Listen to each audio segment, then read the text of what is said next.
Hello, welcome back to Buckle Up. My name is Rob Wilson and this is the MG HS, and today I'm going to find out if it's the best value plug-in hybrid family SUV.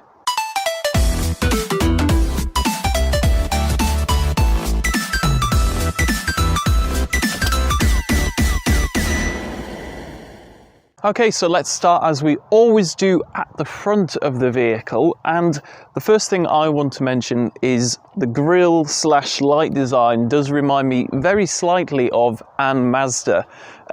This light design into the grille, which sort of the chrome bit comes out a bit there, does remind me of the slightly older generation of CX-5, but they do clear that up with the whacking great MG badge in the middle. They're very proud that this is an MG, which is probably something that wouldn't have happened 20 years ago, but now it's back, it's different, and thanks to the 7-year warranty which you get on these, it's not going to put you off buying one like it would have at the time.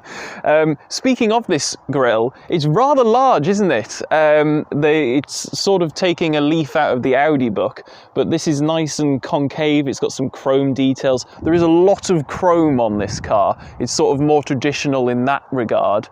And then you've sort of got a nice brush satin finished guard down at the bottom to make it look a little bit off-roady, but ultimately this is just a crossover SUV thing. So with all that said, we'll move on to the side and see if that styling continues there. So now on to the side, where we can see some continuation of the SUV styling with some black cladding around the wheel arch. I will point out these are 18-inch alloy wheels. I do quite actually like the design of them, but these look a lot better. They're the right size for the car, because on the lower ZS MG, I think the wheels look a bit small. These seem the right proportion for the size of the car, so that's good. I like that. Moving our way down, we can start to talk about some of the bright work, these chromy details on top of the door handles, around the glass, and with the roof bars. One thing I will point out is if I open up the door, you can see that the bottom of the door goes past this bit, so when you're getting in and out of your car, you're not getting muddy backs of your trousers. That's a good SUV feature. Moving further down, there isn't really too much to talk about until you get to the fuel filler flap, which isn't for petrol. This side is for your electricity. It is worth pointing out that this is just a standard charger. There's no CCS available, so it will be slower than charging it on one of those fast chargers, but this is obviously mirrored on the other side. That's where you put your petrol in, but that's sort of it for the side, I guess. So we'll move on to the back and see what's going on there. Okay, so now we move on to the rear of the HS, and we'll start off with the brush guard, which is a continuation of the back. It's in that satin finish again making it off-roady. Then above that brush guard, you've got this black plastic piece of trim integrated into which are the parking sensors, and also real exhaust tips on both sides. How fancy is that? It's not very plug-in hybrid, is it? Dual rear exhausts. Anyway, moving on to the lights, they are the same as the front in terms of LED-ness. They're full LED. I don't really think there's too much else to talk about apart from the badging, which is HS, and then it says PHEV, but it doesn't have the trim model or anything like that. Oh yeah, 7-year warranty sticker, but I've already talked about that. So let's open up the boot, which is electronic. Or it isn't. I think I was in the way there. Here is the boot, 450 litres, so it's sort of like the same as a saloon car. It's got a completely flat floor when you go in, because this being the plug-in hybrid, your gubbins, including the 12-volt battery, is under the floor. There's no storage under there. This is what you get. And there's also, weirdly, no place for this to go. This just rattles around in the back, in there. In theory, it should be able to fit in there, but it can't. You've got some LED light here. You don't actually have anywhere to tie stuff down. There's no hooks anywhere here. so it's just sort of space for things. But yeah, that's the boot. We'll move into the back seats now and see what's going on there. Okay, so now I'm in the back seats, and actually I'm quite impressed with the amount of room that I've got back here. I never really have too much room in the back of cars, being 6'2", but I've got absolutely loads of knee room. This is in my driving position. They've got cutouts in the back of the seats there to make even more room, but I don't need it. Headroom, I've actually got some, even though we've got this big panoramic sunroof in here. I can still fit my head in if I sit all the way up straight. We've got nice leather finish on the seats. There's red stitching because it's sporty. Apparently, look, it's even here. Soft touch, even on the tops of the doors in the back. I've got enough room for a decent sized bottle of water in the door. I've got a, well, fairly small, weird seat back pocket holder thing. That is definitely just for a map, or maybe an iPad actually. It looks like it could have even been designed exactly with that in mind. Other features, I've got some aircon vents down here with, below that, some USB-A's. I've got this armrest here, and look how posh this is. It's got some brushed plastic detailing on it, and if I push that button, look at that, cup holders. Woo, look at that.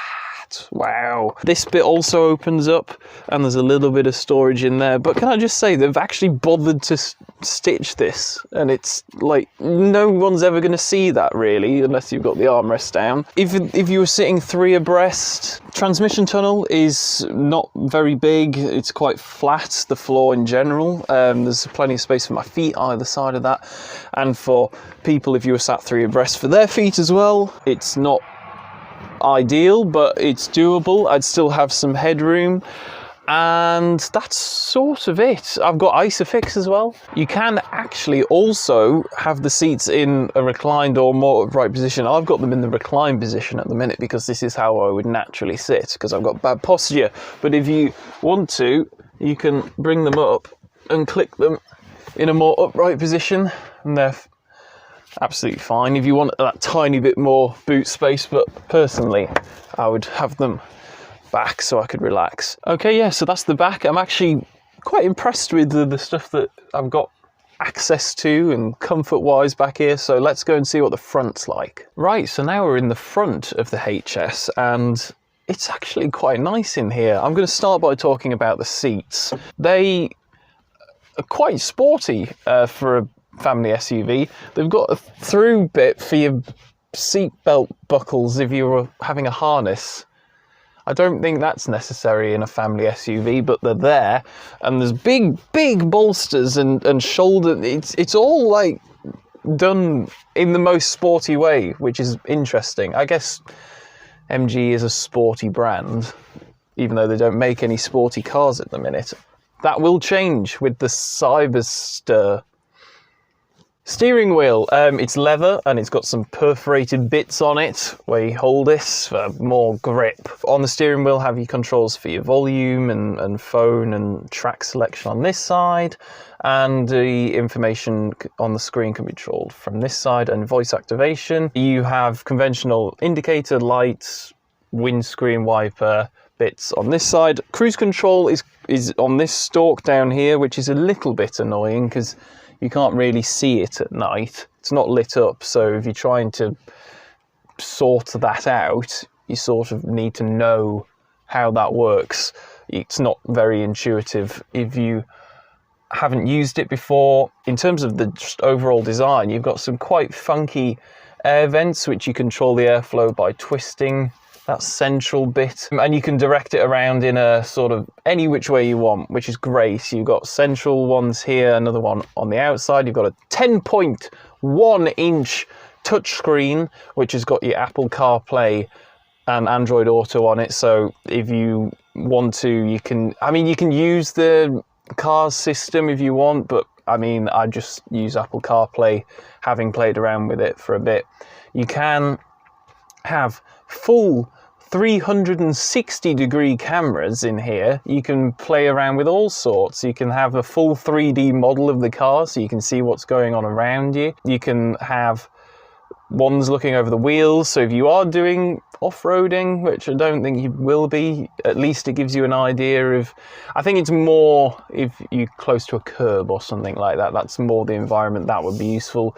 A full wide shot of ahead of you, you've got a full wide shot behind you. It's actually pretty good, you know. Things that I don't necessarily like is the fact that the HVAC controls are all done through the screen, basically. You do have physical toggle buttons here, but they're only for the heated front screen or rear screen, and then you've just got a button for your climate controls, and then that takes you to this screen. So if you want to put your heated seat on, it's a button on the screen. If you want to change the temperature, it's scrolling with your finger. If you want to change the direction, you've got to try and aim while you're driving and do that. Personally, I would prefer proper buttons, but there we go. Further down, you've got your automatic shifter. You've got buttons for the shortcuts to the 360-degree camera. You got your boot opener. You can put it in EV only mode. You actually do have a hill descent button here. Haven't tried that out because I don't really think this is particularly off-roady. And you've got your automatic handbrake and auto hold. In terms of cubbies and storage, huge door bin, again, more than big enough for the bottle of water. Down here, we've got two cup holders. You can remove this centerpiece and move that about to make it various different sizes if you want to. You've got a perfect slot for your phone. If you want to do that, you can pop that in there. So if you are connected up to the Apple CarPlay, there's a nice little place for it. Speaking of connecting up to the Apple CarPlay, if I open up this little bit here, this is where my two USB-A slots are and a 12-volt socket hidden in there.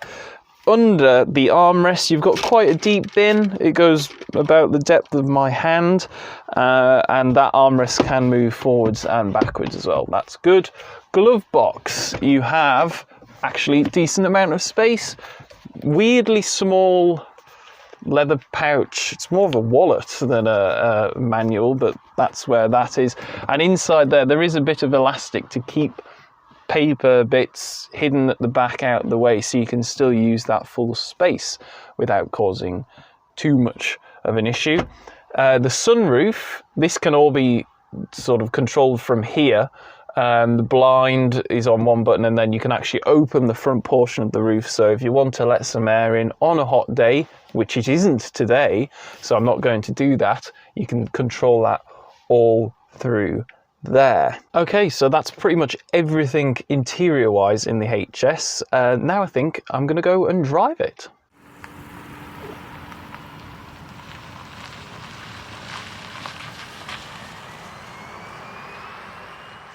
Right, okay, so now we're out on the open road in the MG HS, and on first impressions, it's very comfortable. These seats are great. I've done quite a long journey in them, several hundred miles, and I usually get uncomfortable in seats after an hour or so, but these ones were great. Yeah, very comfortable, very quiet as well. The only time it isn't quiet is if you absolutely mat the throttle, because the 1.5 petrol engine can be a little bit noisy under hard acceleration. So speaking of the engine, it's, as I said, a 1.5, and that's mated to the electric hybrid system, and that total output together is 258 horsepower and 279 foot-pounds of torque. So not small numbers, I think you'll agree, on a family SUV. It's quite sprightly. It does have a 10-speed automatic gearbox, which works fine when you're just driving around normally, but if you do put your foot down, which I can demonstrate now, it's not the quickest to respond and when it changes up through the gears under hard acceleration, it's not exactly the quickest. It's definitely not on the same level as something like a dual clutch gearbox. It does take its time between changes.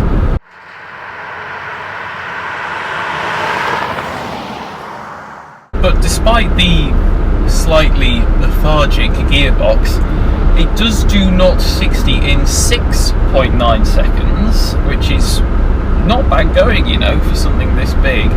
And it'll go to a top speed of 118 miles an hour, which is basically irrelevant. Now, this car is actually packed full of technology and safety technology as well. So I have lane departure warning. It just vibrated the steering wheel for me because it thought I was getting too close to the white line. I've got blind spot monitoring. A little orange light will appear here on the dashboard to let me know that there is a car in my blind spot.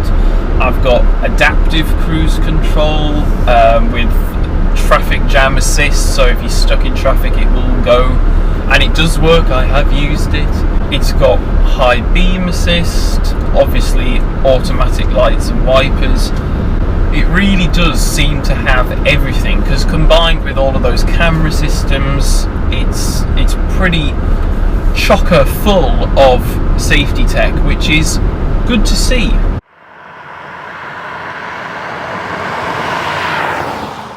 Now, the reason I mention all of these wonderful things that this car comes with is because I can't quite get my head around the price, because this car on the road in its current form is £34,290 something pounds. So that's just over £34,000 for a nice family SUV with a plug-in hybrid engine, power plant. It's got all of those safety features, nice leather seats, nice interior. There's nothing that I feel like is missing from this car. And then when you compare it to something like a Hyundai Tucson, which people might cross-shop with this, in its plug-in hybrid form, in a similar specification, would be £42,000, which is basically £8,000 more than this. And I think I'd rather have the £8,000. I think that this is a very good car at doing most things. You know, it's not wowing me, it's not exciting me, but I don't really think any family crossover in its standard guise is going to. So, you know, I'm sort of thinking, would I rather have this or something like that? I mean, this has even got a 7-year warranty, and I think I'd rather go on a really like several really nice holidays with the cash that you're going to save buying one of these. Or you could even buy a second car. You could probably buy a reasonable Porsche Boxster for that price, and this, so you can fulfill your sporty needs if you want to. Yeah, can't quite get my head around that. It does seem on paper like excellent value for money.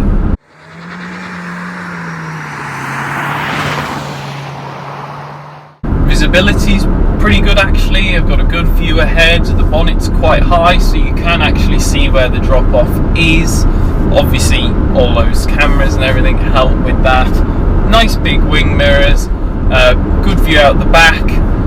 It's a nice sort of upright rear, so you can get a good view out of that rear window. Ride quality is actually very good as well. As I said, I've done quite a bit of driving in this, and it has been very comfortable. The suspension is on the soft side, but I don't necessarily think that's a bad thing in a car like this.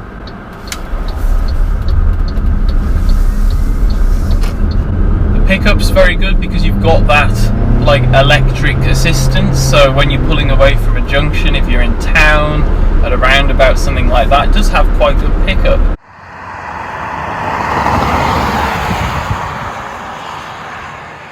Handling wise, it is perfectly acceptable. It's not fun to drive by any measure, but it's not so like wallowy and big that it's actively unpleasant to drive. It's just very acceptable is the word I would use. The steering is quite nice. It weights up nicely into corners. There's no sort of dead spot on centre. Yeah, it's quite a compelling overall package, especially when you consider the price of this car. There aren't really too many downsides. One thing that I don't necessarily get on with, apart from the gearbox, is the brake, or the brake feel rather. Because it's a plug-in hybrid, it sort of almost feels like there's this two-step process when you're braking, because I don't feel like I'm moving my foot further down on the brake pedal, but when you are coming to a complete stop, it sort of does this step change where it seems to lurch a little bit forwards. I'm sure that it's something that you get used to in time, but it is just something to bear in mind. But yeah, that's pretty much it for the driving experience of the HS. So I think what I'll do now is I'll pull over and do a bit of conclusion for you. Okay then, so summing up the MG HS plug-in hybrid. If you are in the market for a plug-in hybrid family SUV, I would have no hesitation in saying you should definitely go and at least look at one of these and test drive it, because the price is just crazy. It makes it such a compelling package. It drives reasonably well. It's got a nice interior. It's got plenty of space. It's got a 7-year warranty. I don't really know why you wouldn't at least consider it. So yeah, that's my thoughts on the HS. If you've enjoyed the video, please go down and give it a like. If you've got something to say, you can write it in the comments. Let me know what you think about the HS. But most importantly, please do subscribe. Hit that red subscribe button and turn on notifications so you never miss an upload. If you want to follow us in other fashions, we've got all our links to the social medias down in the description. And if you want to support the channel, you can do so in one of 3 ways. That is, become a Patreon supporter, you can join as a channel member, or you can buy some lovely merchandise, all linked down below as well. So thank you very much for watching, and I'll see you next time. Goodbye.